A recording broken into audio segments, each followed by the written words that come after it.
Bayangkan, sebuah pagi yang seharusnya tenang di Laut Natuna Utara. Matahari perlahan naik dari ufuk timur, memantulkan cahaya ke permukaan laut yang selama ini dikenal damai.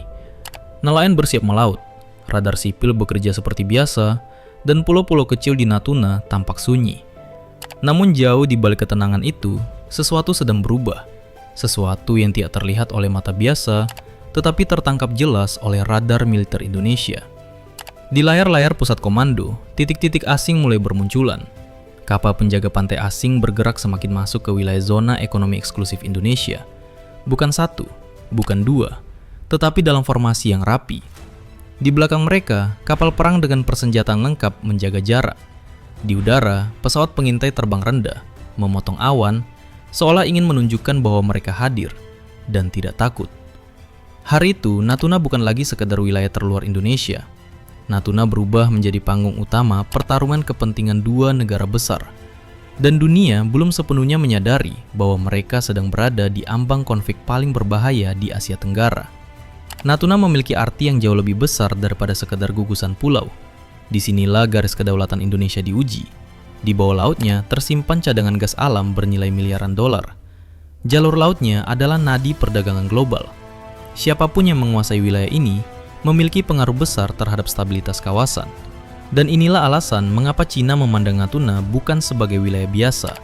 Melalui klaim sepihak Nine Dash Line, Cina merasa memiliki hak historis atas sebagian besar Laut Cina Selatan, termasuk wilayah yang oleh Indonesia disebut Laut Natuna Utara. Indonesia dengan tegas menolak klaim tersebut. Bagi Indonesia, tidak ada ruang kompromi untuk kedaulatan. Natuna adalah sah, diakui hukum internasional, dan tidak bisa ditawar. Selama bertahun-tahun, konflik ini hanya berupa perang dingin. Kapal ikan asing diusir, protes diplomatik dilayangkan, pernyataan keras dikeluarkan. Tapi dalam skenario ini, semua berubah hanya karena satu insiden kecil yang berujung pada eskalasi besar. Sebuah kapal perang Indonesia mendekati kapal penjaga pantai Cina yang tengah mengawal kapal ikan di wilayah ZEE Indonesia. Komunikasi radio dilakukan, nada suara meninggi, tidak ada yang mau mundur. Manuver kapal semakin agresif, jarak semakin dekat, hingga akhirnya satu tembakan peringatan dilepaskan. Tembakan itu tidak dimaksudkan untuk membunuh, tapi dalam dunia militer, satu tembakan bisa berarti segalanya. Beberapa detik kemudian, tembakan balasan terjadi. Dentuman menggema di tengah laut, api muncul, awak kapal terluka. Dalam hitungan menit, berita menyebar ke pusat komando masing-masing negara. Tidak ada lagi jalan kembali. Perang Indonesia melawan Cina di Natuna resmi dimulai. Indonesia segera menaikkan status militernya. TNI berada dalam siaga tempur penuh. Natuna menjadi prioritas utama pertahanan nasional. Pasukan tambahan dikirim. Pangkalan udara dan laut diperkuat. Sistem pertahanan udara diaktifkan tanpa henti. Setiap pergerakan asing dipantau detik demi detik. Di udara, jet-jet tempur Indonesia mulai menguasai langit Natuna. Mereka terbang dalam patroli intensif. Bukan untuk mencari perang, tetapi untuk menunjukkan satu pesan jelas. Wilayah ini tidak kosong, dan tidak bisa diambil begitu saja. Setiap pesawat asing yang mendekat akan dihadang. Tidak ada toleransi. Di laut, kapal-kapal perang Indonesia membentuk pertahanan berlapis. Kapal permukaan menjaga jarak visual. Kapal selam bergerak senyap di bawah laut, menjadi ancaman yang tak terlihat. Dalam peperangan modern, kehadiran kapal selam seringkali lebih menakutkan daripada armada besar di permukaan. Namun Indonesia sepenuhnya sadar, lawan yang dihadapi bukan negara kecil. Cina adalah kekuatan militer raksasa. Armada lautnya adalah salah satu yang terbesar di dunia. Jika Cina memutuskan meningkatkan eskalasi, mereka mampu mengirim puluhan kapal perang tambahan, pesawat tempur generasi terbaru, hingga sistem rudal jarak jauh. Cina kemungkinan tidak langsung menyerang daratan Indonesia. Strateginya lebih halus namun menekan. Mereka akan mencoba menguasai laut secara bertahap, mempersempit ruang gerak Indonesia, dan menunjukkan dominasi kekuatan. Kapal induk bisa dikerahkan ke kawasan sebagai simbol kekuasaan. Pesawat tempur Cina terbang rendah mendekati wilayah udara Indonesia, memancing reaksi. Setiap pertemuan di udara dan laut menjadi permainan saraf. Satu kesalahan kecil bisa berujung pada kehancuran besar. Dunia militer menyebut ini sebagai momen paling berbahaya. Ketika senjata aktif, emosi tinggi, dan keputusan harus diambil dalam hitungan detik. Di titik ini, Indonesia berada dalam dilema terbesar sepanjang sejarah modernnya.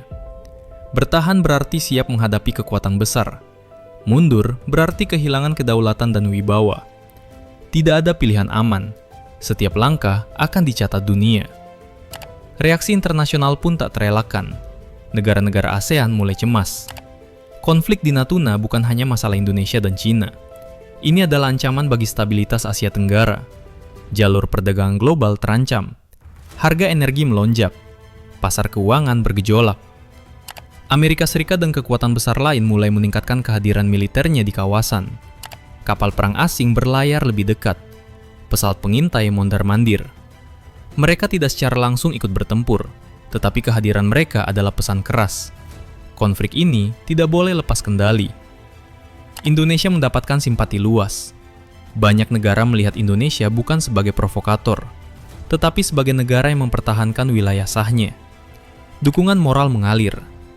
Namun, dukungan moral tidak selalu berarti bantuan militer langsung. Indonesia tetap harus berdiri di atas kakinya sendiri.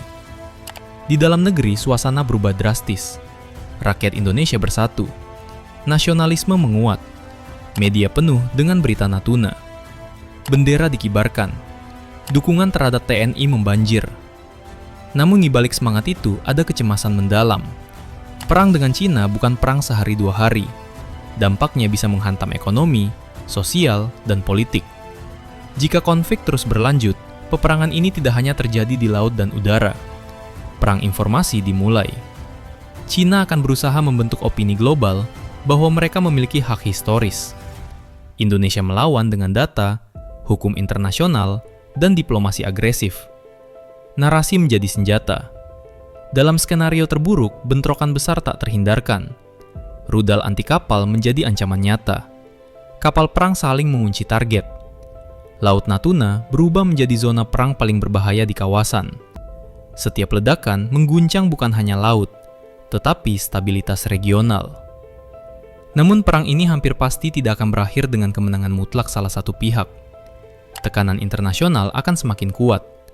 Dunia tidak ingin konflik ini berkembang menjadi perang besar antara kekuatan Asia. Jalur diplomasi darurat dibuka.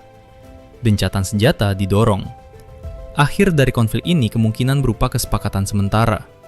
Cina mengurangi kehadiran militernya. Indonesia memperkuat Natuna secara permanen. ASEAN mendorong mekanisme pengawasan bersama. Dunia bernapas lega, meski ketegangan belum sepenuhnya hilang.